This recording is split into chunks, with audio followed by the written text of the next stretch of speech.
This is our main floor, mostly. Renovation in Mid-Lonsdale. Behind me was supposed to be an open floor plan. Unfortunately, once the engineer got their fingers into things, they realized that a ton of additional structure is going to be required, as this is a shear wall.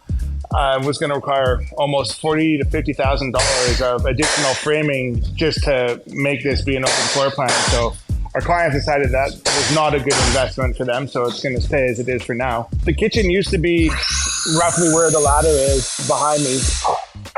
We're going to be moving it around the corner. All right, so I am now standing in roughly where the kitchen used to be. Counter was roughly right around here. We are moving it over to where Amar is busy framing away. So this will become the new kitchen area over here. Wraparound cabinets, glorious wonderfulness, which will allow for their very cool dining table to go in this space here. There's not a ton of floor plan change on this project, but the aesthetic difference once we're done will be phenomenal. Look forward to keeping you updated. Stay tuned, and thanks for watching.